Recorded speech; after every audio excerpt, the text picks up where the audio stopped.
नमस्कार साथियों, स्वागत है आपका एक और नई इंटरेस्टिंग और मोरल स्टोरी में। तो साथियों, कहानी को अंत तक पूरा जरूर सुनिएगा और अंत में अपनी राय भी कमेंट जरूर करें। तो चलिए शुरू करते हैं बिना समय गंवाए।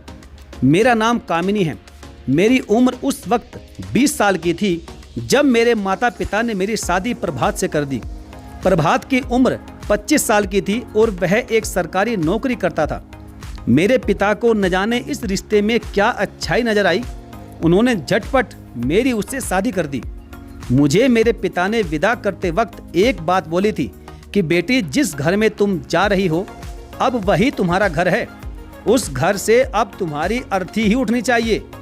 उस घर को हमेशा स्वर्ग बनाकर रखना और सभी का ख्याल रखना। खैर, मैं अपने ससुराल आ गई। मेरी ससुराल में नीचे मेरी जेठानी रहती थी और ऊपर वाली मंजिल पर मेरा रूम था। मेरी जेठानी बहुत अच्छी औरत है, लेकिन मेरी सास को बहुत ज़्यादा बोलने की आदत थी। वह पूरा दिन मेरे और मेरी जेठानी के काम में कीड़े निकालती रहती थी। मेरी जेठानी ने मुझे परेशान देखकर बोला कि तुम फिक्र मत करो, अरे हर काम में कीड़े निकालना अब इनकी आदत बन चुकी है, बस तुम चुपचाप अपना काम करती रहो, उनकी बातों पर ध्यान मत दो। प्रभात सुबह 8 बजे अपने ऑफिस के लिए निकल जाते। शादी के बाद 6-7 साल के अंदर अंदर ही मेरे माता पिता की मृत्यु हो गई। माता पिता के बाद मेरा एक भाई था और उसकी भी नौकरी दूसरे शहर में लग गई थी और वह अपनी पत्नी और बच्चों के साथ वहीं पर शिफ्ट हो गया था। शादी के 7 साल बाद मुझे भी माँ बनने का वरदान प्राप्त हुआ और मैं एक नन्ही सी बेटी की माँ बन गई। वैसे तो मुझे इस घर में कोई दिक्कत नहीं थी, मगर एक चीज़ जिससे मैं बहुत परेशान थी वह थी गरीबी। कहने को तो मेरा पति एक सरकारी नौकर था, लेकिन फिर भी गरीबी मेरा पीछा नहीं छोड़ रही थी। मुझे गरीबी से बहुत नफरत थी, लेकिन मैं मजबूर थी, मैं कुछ कर भी नहीं सकती थी। अब मुझे दूसरा बच्चा भी हो गया था और उसके बाद मैंने अपना ऑपरेशन करा दिया जिससे मैं फिर से मां न बन जाऊं। इसी बीच मेरी ननंद शोभा का रिश्ता हो गया और हमारे घर शादी की तैयारियां होने लगी। शादी के लिए मेरे पति ने 2 लाख रुपए अपने ऑफिस से उधार लिए थे। मेरी ननंद की शादी में मेरा भाई भी आया और वह जाते वक्त मुझे एक मोबाइल दे गया। सुबह बच्चे स्कूल चले जाते और मेरे पति ऑफिस। बच्चे 1 बजे स्कूल से आते थे। इस बीच मेरे पास 3-4 घंटे का समय रहता था, तो मैंने टाइम पास के लिए फेसबुक पर अपनी एक आईडी बना ली। मुझे बहुत सारी फ्रेंड रिक्वेस्ट आई, जिसमें से मैंने एक लड़के की रिक्वेस्ट को एक्सेप्ट कर लिया। वह बहुत अच्छी पोस्ट डाला करता था जिस पर मैं कमेंट्स भी करती थी और वह मेरे कमेंट्स का जवाब बहुत ही प्यार से करता था। इसी तरह हमारी बातें होने लगी और मैंने उसे अपना व्हाट्सएप नंबर भी दे दिया। अब रोज़ हमारी घंटों बातें होने लगी थी। मैंने उसको अपनी सारी बातें बता दी। अब वह मुझे अच्छे गिफ्ट देता और पैसे भी देता था। मेरी शादी को लगभग 10 साल हो गए थे, लेकिन मुझे प्रभात के साथ कभी भी ऐसा नहीं लगा जैसा कि फेसबुक फ्रेंड निशांत के साथ लगता। वह मेरी बहुत इज्जत करता था। मुझे अब प्रभात से नफरत होने लगी थी और निशांत से प्यार होने लगा।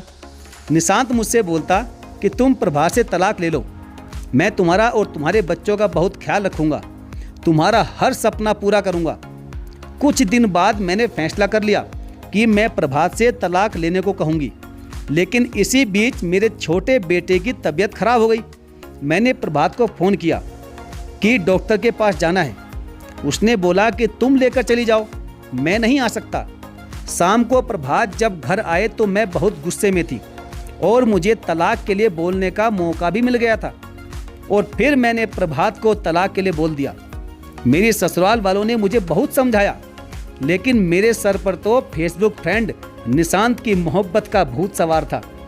मैंने किसी की एक भी नहीं सुनी और प्रभात से तलाक ले लिया। मैंने बच्चों को साथ लिया और अपने भाई के घर आ गई, लेकिन मैंने अपने भाई को ये नहीं बताया कि मैं तलाक लेकर आई हूँ और मैं किसी निशांत नाम के लड़के के इश्क में पागल हूँ। यहाँ तक कि उससे खूब मिलती जुलती भी हूँ, मगर इधर मैंने निशांत को बता दिया था कि मैंने प्रभात से तलाक ले लिया है। यह सुनकर वह बहुत खुश हुआ और फिर उसने मुझे अपने घर का एड्रेस दे दिया और कहा कि हम कोर्ट मैरिज करेंगे, क्योंकि मैं अगर अपने घर पर फंक्शन की तैयारी करूँगा तो उसमें बहुत टाइम लग जाएगा और मैं नहीं चाहता कि तुम्हें कोई दोबारा मुझसे छीने। मैं नादान थी, नासमझ थी। मुझे उसकी बातों में सच्चाई नजर आई। मुझे भी निशांत से शादी करने की जल्दी थी, इसलिए अगली सुबह ही कोर्ट पहुंच गई और हमने कोर्ट मैरिज कर ली। फिर निशांत मुझे और मेरे बच्चों को लेकर अपने घर आ गया, लेकिन जैसे ही मैंने उसके घर में कदम रखा तो सामने उसकी बूढ़ी माँ और उसकी एक तलाकशुदा बहन को बैठे हुए देखा। पहले तो मैंने सोचा कि ये कोई रिश्तेदार या फिर पड़ोसी होंगे, लेकिन फिर तुरंत ही निशांत ने मुझे बताया कि यह मेरी माँ और मेरी बड़ी बहन है। मगर उसकी ये बातें सुनकर मेरे तो होश ही उड़ गए, क्योंकि उसने मुझे पहले बताया था कि मेरा कोई नहीं है, मैं अकेला ही रहता हूँ। लेकिन यहाँ तो घर में उसकी बूढ़ी माँ और उसकी बहन भी रहती है, जहाँ सिर्फ और सिर्फ उसकी बहन की चलती थी। वह बहुत खराब औरत थी। उसके 2 बच्चे भी थे, लेकिन उसके पति ने उसको तलाक दे दिया था। यह देखकर मुझे बहुत दुख हुआ और मैं निशांत से बोली कि निशांत, तुमने मुझसे झूठ क्यों बोला? तुमने मुझे धोखा दिया है। मैं जोर जोर से चिल्लाकर बोली, लेकिन मेरी बातों का निशांत पर कोई असर नहीं हुआ। मैंने कहा कि मैं सिर्फ तुम्हारे लिए आई हूँ, मैं किसी के साथ नहीं रहूँगी। अभी के अभी मेरे साथ चलो, हम कहीं और जाकर रहेंगे। मगर निशांत ने मेरा हाथ झटकते हुए कहा, बेवकूफ़ औरत, मैं कहीं नहीं जाऊँगा। मैंने तुमसे शादी इसलिए की है कि तुम मेरी माँ और मेरी बहन की सेवा कर सको। अब तुम्हारा यही घर है और तुमको हमेशा यहीं पर रहना है। अरे भला, जो औरत अपने बसे बसाए घर को छोड़कर किसी गैर मर्द के साथ घर से भागने को तैयार हो जाए, यहाँ तक कि अपने पति से तलाक भी ले ले, तो उसकी क्या गारंटी है कि वह कल मुझे धोखा नहीं देगी? मैं अपने माँ बाप को छोड़कर कहीं नहीं जाने वाला। तुम्हें जाना है तो जाओ, लेकिन एक बात याद रखना, जमाने की ठोकरों के अलावा अब तुम्हें कुछ नहीं मिलने वाला। अगर जिंदगी गुजारना चाहती हो तो चुपचाप यहीं पर पड़ी रहो और मेरे परिवार की सेवा करती रहो। निशांत की ये सब बातें सुनकर मैं बहुत रोई, लेकिन अब क्या हो सकता था। खैर, वक्त गुजरने लगा। शादी के कुछ दिन बाद ही प्रभात ने मेरा दहेज का सामान मेरे भाई के घर पहुंचा दिया और उसी रात मुझे पता लगा कि निशांत की उम्र तो 45 साल है और उसने अपनी पहली पत्नी को भी तलाक दिया हुआ है। खैर, कुछ दिन और बीत गए तो मुझे पता लगा कि निशांत जिस स्टोर में काम करता है वह स्टोर भी उसका नहीं है, जबकि उसने मुझे बताया था कि स्टोर उसी का है।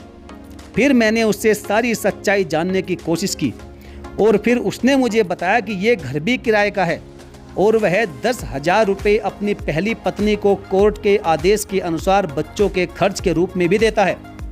निशांत की सैलरी मात्र 30,000 रुपये थी। पहली पत्नी और घर का किराया देकर 15,000 रुपये ही बचते थे। उसमें से उसकी माँ की दवाई और उसकी बहन के बच्चों का स्कूल का खर्चा वो अलग। अब मुझे बहुत पछतावा हो रहा था कि मैंने यह क्या कर दिया। निशांत की बहन पूरा दिन मुझ पर हुक्म चलाती और घर का सारा काम भी मैं ही करती थी। घर के काम के साथ साथ बुढ़िया की सेवा वो अलग।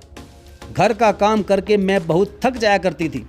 रात में निशांत आ जाता और उसको खाना देती और वह खाना खाते ही सो जाता था और मेरे बच्चों को भी वह अपने पास नहीं सोने देता था। मैंने जैसे ही निशांत से शादी की, उसने अपना रंग गिरगिट की तरह बदलना शुरू कर दिया था। अब वह मेरी जरा भी इज्जत नहीं करता था और मेरे बच्चे भी उसे एक आंख नहीं भाते थे। अब मुझे लग रहा था कि मैं गड्ढे से निकलकर खाई में गिर गई हूँ। मैं प्रभात और निशांत को कंपेयर करती तो मुझे प्रभात बहुत अच्छा लगता था और वह मेरे बच्चों से भी बहुत प्यार करता था।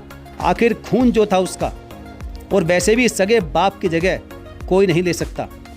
प्रभात के पास मुझे बहुत सुकून था, बस थोड़ी पैसों की दिक्कत थी। और निशांत के पास तो ना पैसा था ना ही सुकून था। सुबह से लेकर रात तक नौकरानी की तरह काम करती और शाम को निशांत की गालियाँ सुनती थी। मैं और मेरे बच्चे छोटी छोटी चीज़ों को तरसते रहते थे।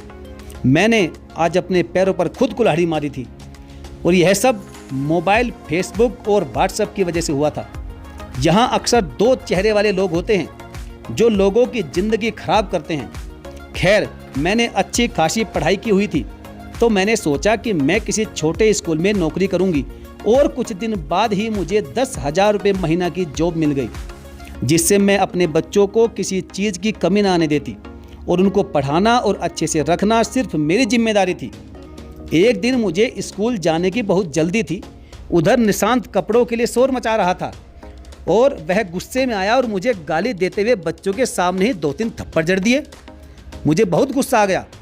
मैंने सोचा कि आज घर पर मेरे और मेरे पति के अलावा कोई नहीं है, यही सही मौका है अपना काम निकालने का। मेरे हाथ में चाकू था।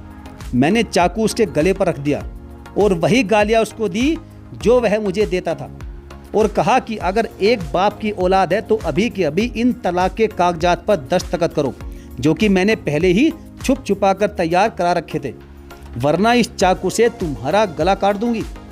जैसे ही मैंने चाकू का दबाव उसकी गर्दन पर बढ़ाया तो उसने तुरंत तलाक के कागजात पर दस्तखत कर दिए और फिर उसी चाकू की नोक पर मैंने निशांत को एक कमरे में बंद कर दिया और तुरंत अपने बच्चों को लेकर वहाँ से कहीं दूर निकल आई। लेकिन अब बच्चों का पेट भरने की परेशानी ने मुझे निचोड़ दिया था। अगली सुबह का वक्त था।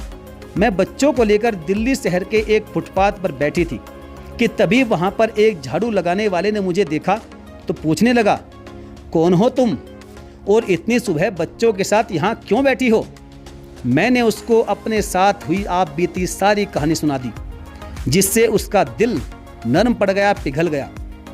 किसी ने सच ही कहा है कि बुरे समय में अक्सर गरीब लोग ही काम आते हैं। वह बोला, चलो बहन, कुछ दिन मेरे घर पर रह लेना, उसके बाद अपना ठिकाना ढूंढकर कहीं सेटल हो जाना। मैं डरते डरते उसके घर चली गई। कुछ दिन वहाँ रही और फिर मैंने किराए पर एक घर ले लिया और वही मोहल्ले के बच्चों को ट्यूशन पढ़ाने लगी। मेरा गुजारा तो अब अच्छा हो रहा है, लेकिन आज भी मुझे प्रभात को छोड़ने का बहुत दुख और पछतावा है और गरीबी ने मेरा पीछा आज तक नहीं छोड़ा। मैंने बेहतरीन की तलाश में बेहतर को खो दिया था, जिसका दुख और पछतावा मुझे जिंदगी भर रहेगा।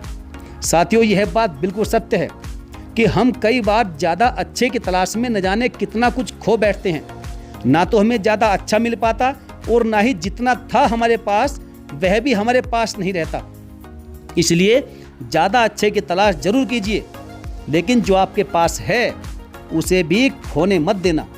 कहीं ऐसा ना हो कि इसी प्रयास में जो हमारे पास है वह भी खो जाए। और हाँ, जितना हो सके साथियों, सोशल नेटवर्किंग साइट्स की दोस्ती से बचने की कोशिश करिए। ऐसी दोस्ती दिखावटी और भ्रामक ज़्यादा होती है, जिसमें सच्चाई नाम मात्र की पाई जाती है। लालच की भूख भी ज़्यादा अच्छी नहीं होती। तो साथियों, आपको हमारी यह कहानी कैसी लगी आप हमें कमेंट करके ज़रूर बताएं। और साथियों, यदि आपने अभी तक चैनल को सब्सक्राइब नहीं किया है तो सब्सक्राइब करके बेल आइकन को ज़रूर से ज़रूर प्रेस कर लीजिएगा। तो चलिए साथियों, मिलेंगे फिर और किसी बेहतरीन, इंटरेस्टिंग और प्रेरणादायक कहानी के साथ। तब तक के लिए धन्यवाद। जय हिंद, स्वस्थ रहिए, मस्त रहिए।